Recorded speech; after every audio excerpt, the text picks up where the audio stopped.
Come on, Lila, Carter Daniels muttered, lifting his 5-year-old daughter's stuffed unicorn from the cracked sidewalk. We're late for the bus, and I've got 3 job interviews today. Lila looked up at him with wide hazel eyes. But Daddy, you said we'd get pancakes after. Carter crouched down, brushing her curly hair off her face. Said if we're lucky, let's get through today first, okay? The city roared around them, honking cars, sirens in the distance, the usual chaos of downtown Boston.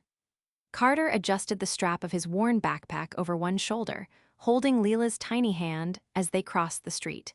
He was focused on just making it through the day when a voice stopped him cold. "Excuse me, sir, could you maybe help me for a second?" He turned to see a woman struggling to slide a large, awkwardly shaped dresser from the back of a moving truck parked in front of a narrow brownstone. She wore jeans, a plain black tee, and sunglasses that didn't quite hide the frustration on her face. "I'm so sorry to bother you," she continued, breathless. "I hired help, they bailed. Can't move this myself, I'll pay you, just please." Carter hesitated for a second, then looked down at Lila. "You okay to sit on the steps for a bit?" Lila nodded and plopped down on the brownstone's edge, clutching her unicorn. "All right," he said, walking over. "I'm Carter, let's see what you've got." "I'm Harlow," she replied, pulling her sunglasses down and offering a grateful smile. "Thank you, seriously." The furniture was heavy and the stairs were narrow. Carter grunted as they maneuvered the dresser through the tight doorway. Harlow was stronger than she looked and quick to follow directions. She laughed when he cracked a joke about the dresser being cursed. It surprised him how easy it was to talk to her. "Do you do this professionally?" she asked once they finally set the dresser down against the wall of her apartment. Carter straightened, wiping sweat from his brow. "No, just a dad trying to make rent. Fix things, do odd jobs, whatever pays." She tilted her head, studying him. "You're good at it, and patient." He shrugged. "Comes with fatherhood." They walked back outside, where Lila was now drawing chalk flowers on the sidewalk. Harlow knelt beside her. "I love your unicorn," she said. "His name's Sparkle," Lila said proudly. Harlow smiled. "He's perfect." Carter watched the exchange, surprised by how natural Harlow was with his daughter. Most people either ignored Lila or gave her awkward smiles, but Harlow wasn't faking it. "I owe you," she said, standing up. "Seriously, let me buy you 2 lunch. There's this great diner around the corner." Carter opened his mouth to decline, but his stomach growled before he could. "All right," he said, "but you're not paying." Harlow raised an eyebrow. "We'll see about that." The diner was small and bright, with red leather booths and the smell of butter and syrup in the air. Lila got her pancakes, Carter got a coffee he didn't have to count coins for, and Harlow asked questions, real ones. About Lila's school, Carter's work, what he wanted to do long-term. "I used to do renovations," he told her. "Had my own business, but when my ex left, I had to stop. Lila needed me full-time, and then the pandemic hit and things fell apart." Harlow listened quietly, her expression unreadable. "What about you?" he asked. "You just move here." "Kind of," she said. "I've had the place a while, but I don't stay in one place long. Thought it was time to settle down. Maybe." He nodded, sensing there was more she wasn't saying, but not pushing it. After lunch, Harlow insisted on walking them to the bus stop. She bent down to hug Lila, then turned to Carter. "Listen, you said you do odd jobs. I actually need help with a few more things in the apartment. Hanging shelves, fixing a cabinet, that kind of stuff, if you're free tomorrow." Carter blinked. "You want to hire me?" "I want to see you again," she said, then added with a smirk, "and hire you." He laughed, rubbing the back of his neck. "All right, I'll come by after I drop Lila at school." The next few days were a blur of tools and laughter. Carter came by daily, fixing things with his calloused hands while Harlow hovered nearby, offering iced tea and sarcastic commentary. They teased, they talked, they grew comfortable. Lila started asking if they were going to Miss Harlow's house every morning. One night, after finishing up a bookshelf installation, Harlow handed him an envelope. "For your work," she said. He opened it and froze. "This is way too much." "I pay for quality," she said, her voice softer now. He looked at her closely. "What is it you do, Harlow?" She hesitated. "I run a tech company. I started it in college. We do infrastructure systems for hospitals mostly." Carter stared at her. "You're a CEO." She shrugged. "Technically, I just say I run a company." "And you live on this street, in a brownstone." "It's one of 3 places I own," she said, almost shyly. "I don't usually tell people that." "Why tell me?" "I don't know," she said, meeting his eyes. "I just wanted to." He didn't know why, but her honesty hit him in a way nothing had in a long time. He stepped closer. "You're not what I expected when I helped you with that dresser." She smiled. "You either." He hesitated, then reached out and tucked a strand of hair behind her ear. She leaned into his touch like it was the most natural thing in the world. "I should go," he said, voice low. "Lila's with my neighbor and it's getting late." "Right," she said, but neither of them moved. "I'll see you tomorrow," he asked. "You better." He turned to go, then paused at the door and looked back. "Harlow." "Yeah. You ever think maybe furniture brings people together?" She laughed, "Only when it's too heavy to move alone." Carter grinned and walked out, heart pounding in his chest. He didn't know what was happening between them, but for the first time in years, he wanted to find out. Carter arrived the next afternoon with a toolbox in one hand and a grocery bag in the other. Harlow opened the door in bare feet, her hair twisted up casually, a pencil tucked behind one ear. The soft scent of rosemary and garlic drifted from the kitchen. "I brought pasta," Carter said, holding up the bag. "Figured it's my turn." She stepped aside to let him in. "You didn't have to cook." "I didn't. It's from Mrs. Quan's down the street. But I transferred it into Tupperware, so I get points for effort." "High effort," she said, shutting the door.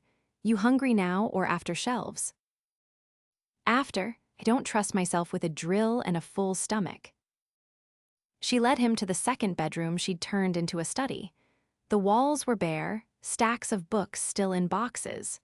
He examined the hardware she'd bought, then got to work, measuring and marking the walls with practiced ease. She watched him from the doorway, arms folded. "How'd you learn to do all this?" "My dad," he said without looking up. "He was a contractor. I was his shadow till I was old enough to swing a hammer. Built my first treehouse when I was 9. He paused, then added, "He passed when I was 20. "I'm sorry." "Yeah, me too." He adjusted the level and drilled into the drywall. "He always wanted me to start my own firm. I did, for a while, but life doesn't always stick to the blueprint." Harlow stepped into the room, kneeling beside a box. "I don't think I've ever followed a blueprint in my life." "You seem pretty together," he said, glancing at her. "Nice place, solid career." She pulled out a leather-bound journal. "Yes, but that doesn't mean I know what I'm doing." He smiled. "None of us do." They worked in tandem until sunset. She held the ladder while he balanced the final shelf, and when he climbed down, she handed him a cold soda without a word. They ate at the kitchen island, plastic forks clinking against ceramic. He noticed a photo taped to the fridge Harlow in a hospital hallway, wearing scrubs, standing between 2 elderly patients. Her smile in the picture was softer, almost uncertain. "You used to work in medicine?" he asked. "Interned," she said, "back before the company took off. wanted to build systems that made it easier for nurses and doctors. I figured I had to understand what they went through first. He nodded, impressed. So you're not just a genius, you've got heart too. She made a face. Don't make it weird. He laughed, then grew quiet. I didn't expect this. What? Us getting along. Me neither. He leaned back on the stool. Lila keeps asking if you're coming to her school's open house next week. Harlow blinked. She asked that. Yes, she thinks you're part of our team now. A strange expression flickered across her face, something between surprise and emotion. I haven't been to a school event since I was in one, she said, but if she wants me there. She does, he hesitated, so do I. She didn't answer right away. Instead, she turned toward the sink, rinsing her fork. Things move fast with you. Carter stood, walking over. Is that a bad thing? I don't know yet. He was close enough now to see the fine freckles on her cheekbone, the tension in her jaw. I can slow down. She looked up at him. I don't want you to. The air between them thinned. He reached for her hand, and when she didn't pull away, he laced their fingers together. I'm not looking for a rescue, he said. I've got my own mess, but I like being around you. She leaned into his touch, voice barely above a whisper. I like being around you too, Carter. He kissed her before he could talk himself out of it. Her lips were soft, sure. She kissed him back like she'd been waiting for it. When they pulled apart, she rested her forehead against his. Okay, she said. Let's see where this goes. He smiled. I was hoping you'd say that. Later that week, Carter arrived at Harlow's place with Lila in tow. She opened the door wearing a navy pea coat, her hair sleek, her expression unreadable. Lila ran up and hugged her legs. You're coming to school now. Harlow knelt. I wouldn't miss it. The open house was a swirl of colored paper, tiny chairs, and walls covered in glitter art. Lila beamed as she showed them her science poster about butterflies, tugging them from table to table. Carter caught Harlow watching the other parents, some in suits, some in jeans, all with that glazed-over look of people running on caffeine and hope. You okay? He asked. She nodded slowly. I never imagined myself here. Always thought if I had kids, I'd mess them up. He crouched beside her. Every parent thinks that. The trick is to love them more than you fear failing them. She looked at him then, really looked. You make everything sound simple. It's not, but some things are worth the risk. That night, back at her brownstone, Harlow pulled him aside while Lila played with building blocks near the window. I need to tell you something, she said, arms crossed tightly. Carter's stomach tightened. Okay. My company, it's not just doing well, it's valued at over 300 million.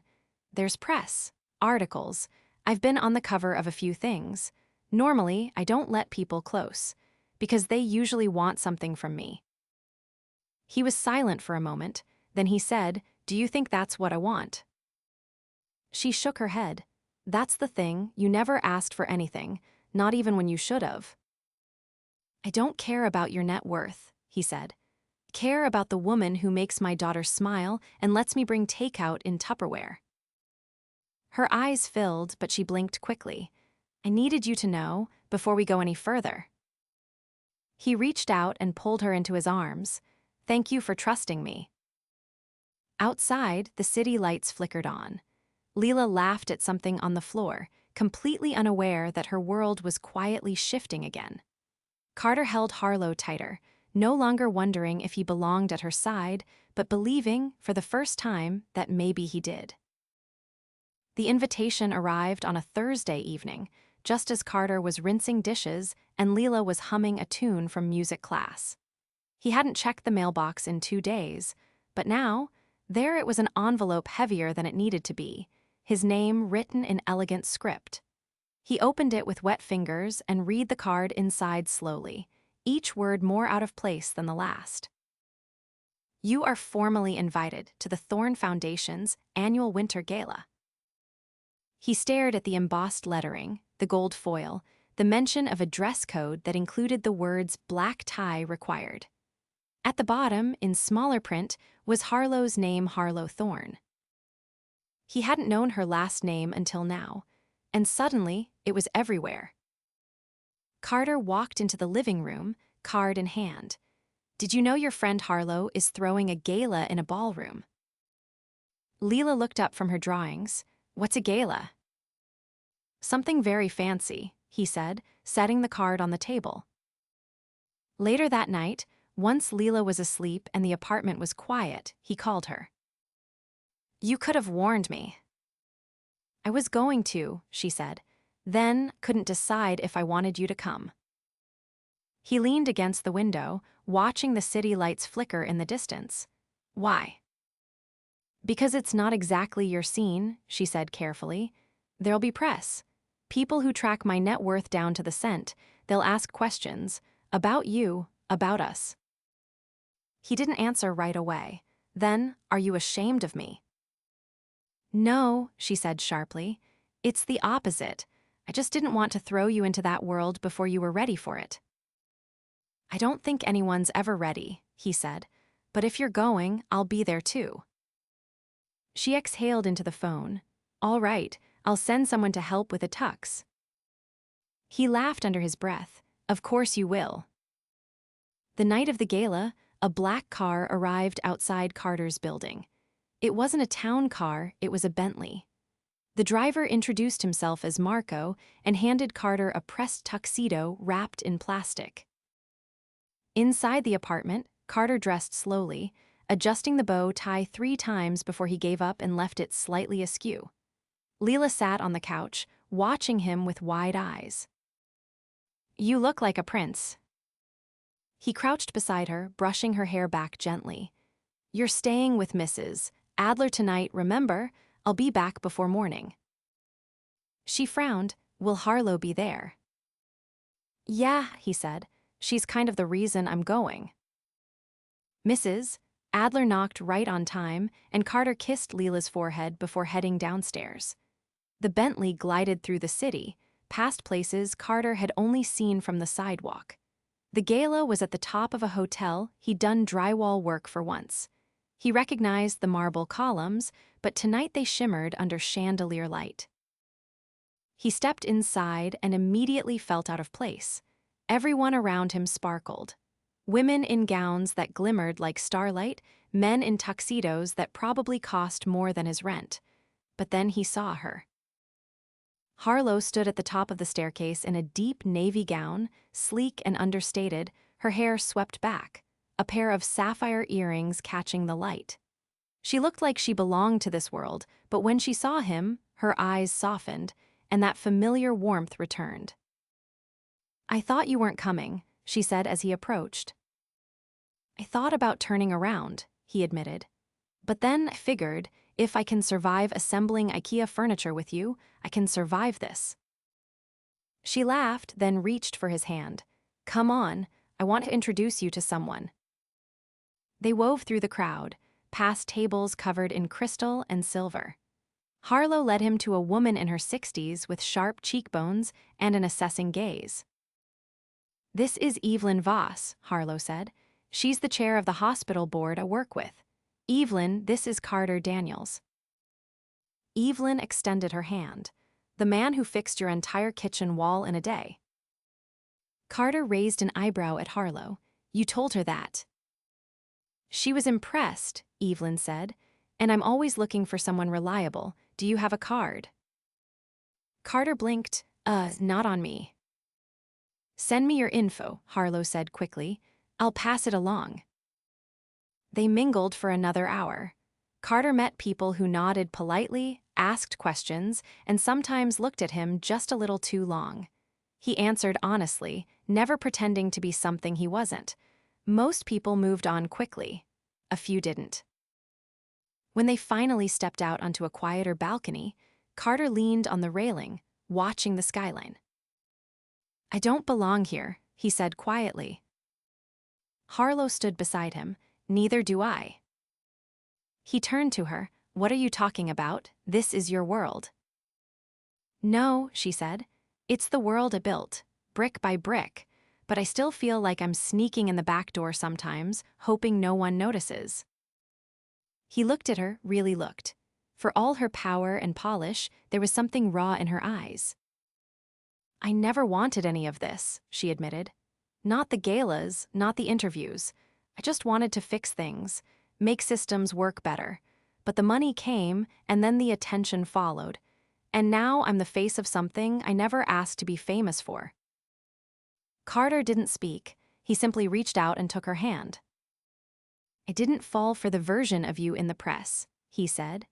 I fell for the woman who argued with me about how to hang a shelf, the one who lets a 5-year-old cover her sidewalk with chalk butterflies. A tear slipped down her cheek, but she didn't wipe it away. I don't know where this leads, she said, voice barely steady. But I want to find out, with you and with Lila. He stepped closer. Then let's find out together. They stood in silence, surrounded by glittering noise and distant music, the city sprawling behind them.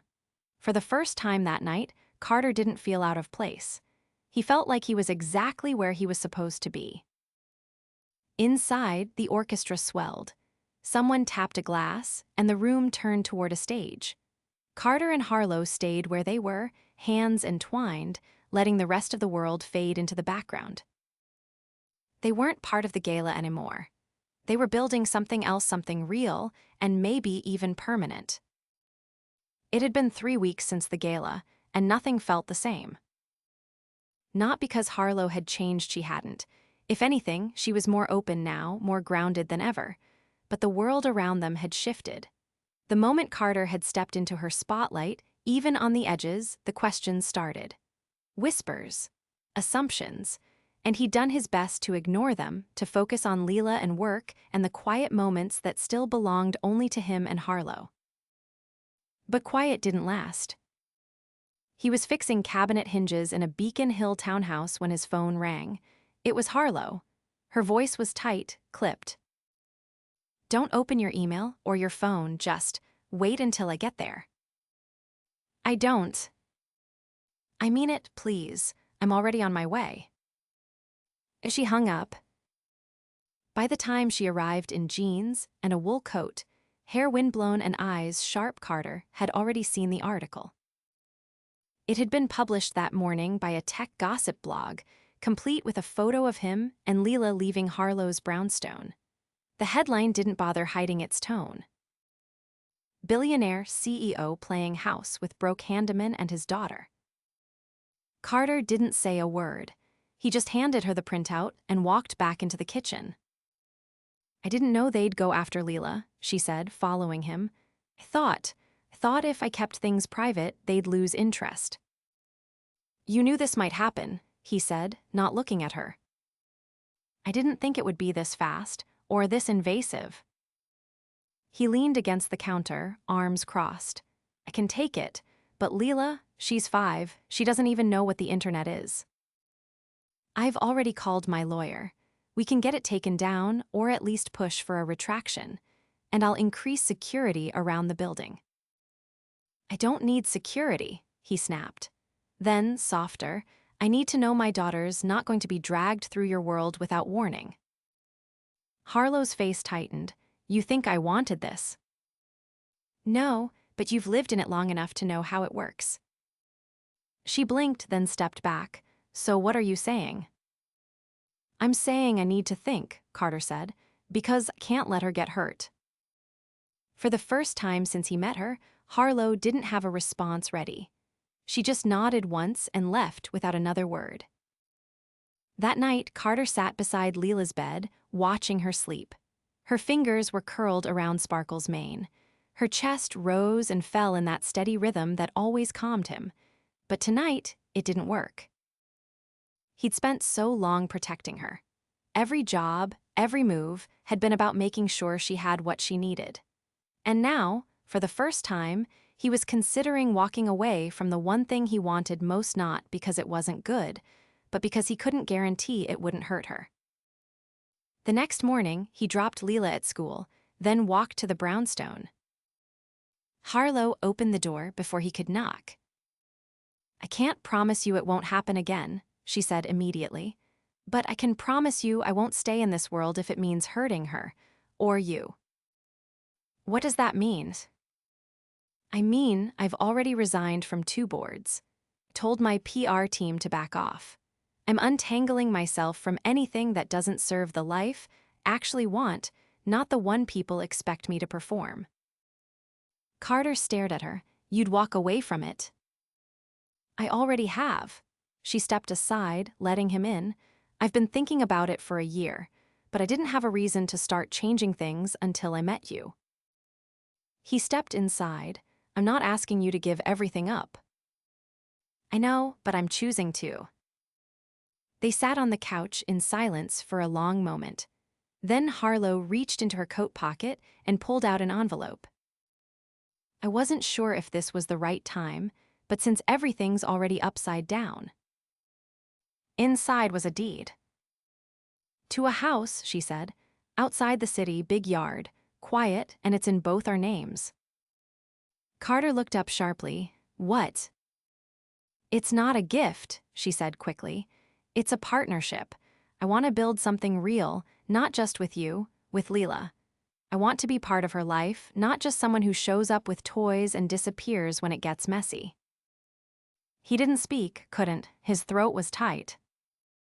"I know this is fast, and I know you've had to do everything alone for a long time, but I'm not going anywhere. Not unless you tell me to."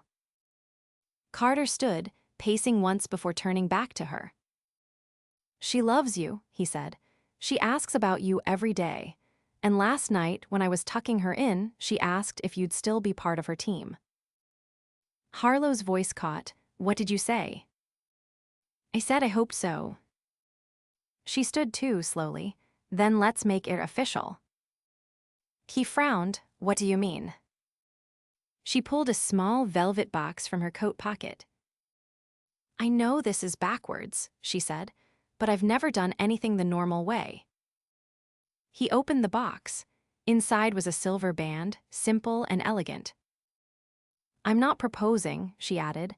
"Not yet, but I'm asking you to stay, to choose this. Choose us." Carter stared at her.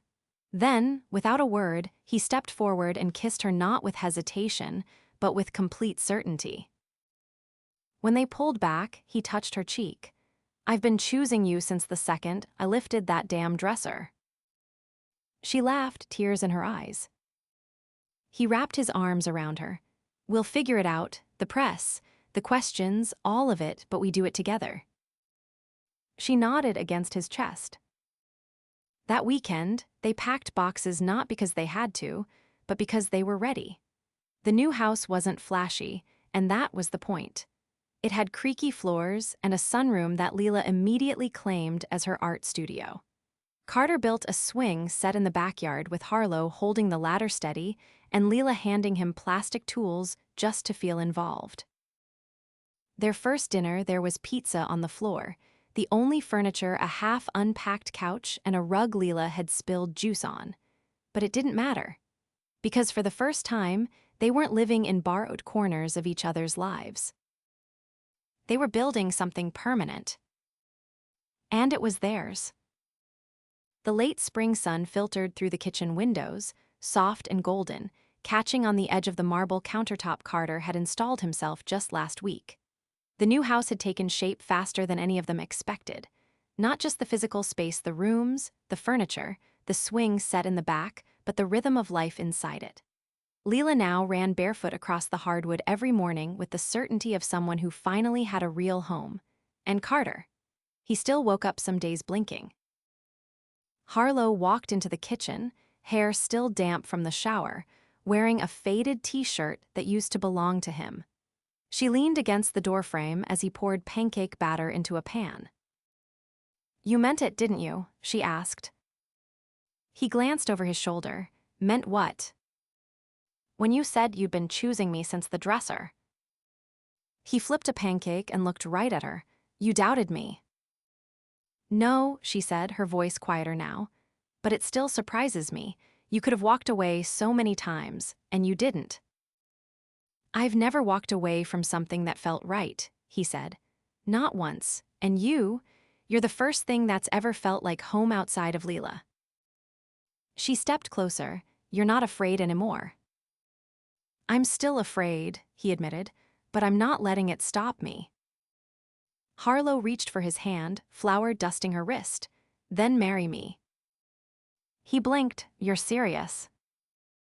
Dead serious. I don't want a big production. I don't want a headline or a photographer or a rooftop with string lights. I just want to be your wife. I want to wake up next to you every morning and know it's real. Carter set the spatula down and turned to face her fully. If we're doing this, we're doing it right. I want Lila there. I want her to feel like she's part of it, because she is. Of course, Harlow said. She'll walk me down the aisle or run knowing her. He laughed, then kissed her forehead. Let's do it. The following weekend, they stood beneath a large oak tree in the backyard, its branches tangled with soft white blossoms. Lila wore a yellow sundress and carried a basket of petals she insisted on tossing everywhere, even after the ceremony had already started.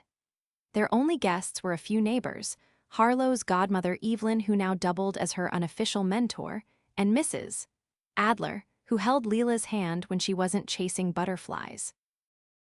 Carter wore a crisp white shirt with the sleeves rolled to his elbows, and Harlow wore a simple pale blue dress that danced around her knees in the breeze.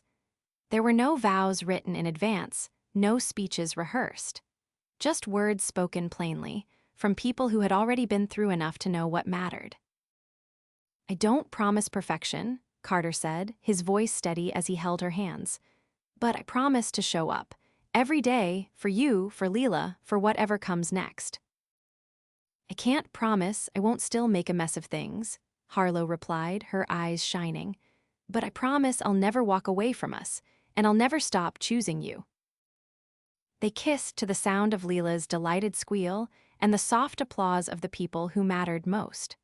Then they danced to music from a Bluetooth speaker while Lila spun in circles, giggling and asking if they could do it all again tomorrow. Later that night, after the last guest had left and the house had grown quiet, Carter carried Lila upstairs, her arms wrapped sleepily around his neck. Harlow followed, pausing at the doorway to Lila's room to watch as he tucked her in. You know, Harlow whispered as they walked back downstairs, I used to think I had to run everything to feel safe. That if I wasn't in control of every variable, it would all fall apart. And now, I've never felt safer letting go. He led her to the couch, where they curled up together, her head resting on his chest, his fingers tracing lazy circles along her arm. You gave me more than a house, he said. You gave me space to breathe, to believe again. You gave me back my heart. They sat like that for a long time, not speaking, just breathing in the quiet certainty that whatever waited on the other side of sunrise, they'd face it together. Months passed. Summer came, warm and full of color. Carter's small business took off again, thanks to a string of referrals and the quiet respect he'd built in the community. Not because of Harlow's name, he never used it, but because people trusted him. He was good at what he did, and he was finally doing it on his own terms. Harlow scaled back her company to its core. Fewer interviews, fewer appearances, more time spent in her home office with the windows open and birdsong floating in from the trees. She still built things, systems, teams, ideas, but now she also built forts with Lila and garden boxes with Carter. Her life had depth now, not just width. One afternoon, as Carter packed up a toolbox in the garage, Lila ran in holding a crumpled paper. Daddy, I wrote a poem. He wiped his hands and crouched in front of her. Let's hear it. She cleared her throat dramatically. There once was a girl named Lila, whose house got a lot more Smila. She had a new yard, and a dog that played hard. We don't have a dog, Carter said with a grin. Not yet, Lila said firmly, then continued. and a mom who made pancakes with style A. Carter laughed and kissed the top of her head. "You're incredible." "I know," she said, skipping back into the house. That night, as the stars blinked to life and the crickets sang, Carter and Harlow stood on the porch watching the sky. "We should get that dog," she said. "You serious?" Lila already named him. Carter wrapped his arms around her from behind. "What'd she name him?" "Sparkle, like the unicorn." He groaned, laughing. "We're doomed." "No," she said, turning to face him. "We're finally free."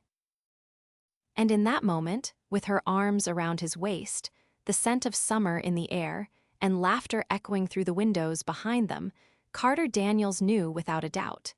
He'd already found everything he'd ever been searching for. Forever had already begun.